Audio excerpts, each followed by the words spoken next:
Hi, నేను Ramesh. So ఇవాళ video వచ్చేసి చిన్న పైథాన్ కోడ్ ఉపయోగించి మల్టిపుల్ ఎక్సెల్ ఫైల్స్లోని డేటాని సింగిల్ ఎక్సెల్ ఫైల్లో ఎలా కంబైన్ చేయాలో చూద్దామండి. ఓకేనా? సో దానికోసం ఇక్కడ కొన్ని ఎక్సెల్ ఫైల్స్ అయితే తీసుకున్నాను. ఓకేనా? సో ఈ ఎక్సెల్ ఫైల్స్ వచ్చేసి లాస్ట్ టైం మనం స్ప్లిట్ చేసాం కదా, ఆ ఫైల్స్ అనమాట. ఆ స్ప్లిట్ వీడియో అయితే కమెంట్లో ఇచ్చాను, చూడండి. ఓకేనా? సో ఇక్కడ మల్టిపుల్ ఎక్సెల్ ఫైల్స్ అయితే ఉన్నాయి కదా, సో వీటిని కంబైన్ చేసి మనం సింగిల్ ఫైల్ లాగా చేయాలి. మరి మల్టిపుల్ ఎక్సెల్ ఫైల్స్లో ఏమున్నాయి? ఇక్కడ ఫినాన్స్, హెచ్ఆర్, ఐటీ, సేల్స్ అనేది ఫినాన్స్ సంబంధించిన ఎంప్లాయీస్ యొక్క సాలరీ డీటెయిల్స్ అనేది ఈ ఫినాన్స్ ఎక్సెల్ ఫైల్లో ఉన్నాయి. ఓకేనా? ఈ విధంగా ఫినాన్స్ ఎక్సెల్ ఫైల్లో ఎంప్లాయీ నేమ్ అండ్ సాలరీస్ ఇలా ఉన్నాయి. సో అదేవిధంగా హెచ్ఆర్ సంబంధించిన ఎంప్లాయీ నేమ్స్ అండ్ వాళ్ళ సాలరీస్ అనేది హెచ్ఆర్ ఫైల్లో ఉన్నాయి అనమాట. ఓకేనా? సో ఈ విధంగా ఒక్కొక్క డిపార్ట్మెంట్ సంబంధించిన వాళ్ళ డీటెయిల్స్ అయితే ఒక్కొక్క డిపార్ట్మెంట్ ఫైల్లో ఉన్నాయి. సో ఈ విధంగా ఇక్కడ ఒక 4 ఫైల్స్ ఉన్నాయి కదా, సో వీటన్నింటిని కంబైన్ చేసి మనం సింగిల్ ఫైల్ లాగా చేద్దామండి. మరి దీనికి ఈజీగా మనం కాపీ చేసుకొని పేస్ట్ చేసుకోవచ్చా అనొచ్చు, కానీ ఇక్కడ ఒక 4 డిపార్ట్మెంట్సే ఉన్నాయి. సో ఒకవేళ మనకి 20 కానీ 100 కానీ 1000 డిపార్ట్మెంట్స్ ఉన్నాయనుకోండి, 1000 ఎక్సెల్ ఫైల్స్ ఉన్నాయనుకోండి, సో మనం కాపీ చేసుకుంటూ పేస్ట్ చేయాలంటే మనకు టైం సరిపోతుంది, అంటే రోజులు గడిచిపోతాయి.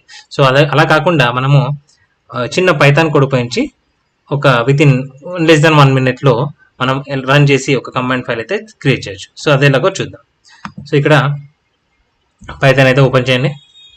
సో ఐడియల్ పైథాన్ ఓపెన్ చేశాను. సో ఇక్కడ పైథాన్ కోడ్ రాయడానికి మనం ఒక న్యూ ఫైల్ అయితే పైథాన్ ఓపెన్ చేసినాక న్యూ ఫైల్ అయితే క్రియేట్ చేయండి. సో దీంట్లో ఆ కోడ్ ఇచ్చేసేయండి. సో ఈ కోడ్ ఇచ్చేయండి. ఈ కోడ్ నేను కమెంట్లో ఇస్తాను. సో అక్కడి నుంచి డిస్క్రిప్షన్లో ఇస్తాను, అది అక్కడి నుంచి కాపీ చేసుకోండి. సో ఈ కోడ్ గురించి నేను నెక్స్ట్ కంటిన్యూస్గా నేను ఒక్కొక్క లైన్ ఎక్స్ప్లెయిన్ చేస్తాను తర్వాత. సో ఇప్పుడు మనము ఈ కోడ్ని ఫస్ట్ అయితే ఇది సేవ్ చేసుకుందాం. ఈ పైథాన్ అనేది సేవ్ చేసుకుందాం. Save as. ఈ కోడ్ దేనికి ఉపయోగపడుతుంది? ఇది రన్ చేయడానికి, ఈ ఫోల్డర్లో ఉన్న ఫైల్స్ రన్ చేయడానికి ఉపయోగపడుతుంది. సో కంబైన్, ఏదైనా నేమ్ ఇచ్చేయండి, కంబైన్ ఫైల్స్.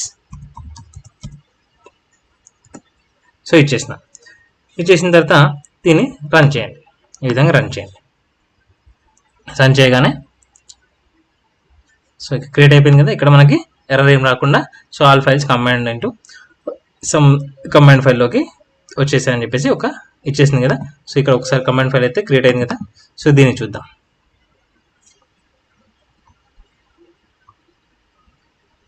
సో ఈ విధంగా మనకు డిపార్ట్మెంట్ అని ఫినాన్స్, హెచ్ఆర్, ఐటీ అన్ని కలిపి సో ఫస్ట్ కాలంలో ఈ విధంగా మనకి అన్ని అపెండ్ అయిపోయి వచ్చాయన్నమాట.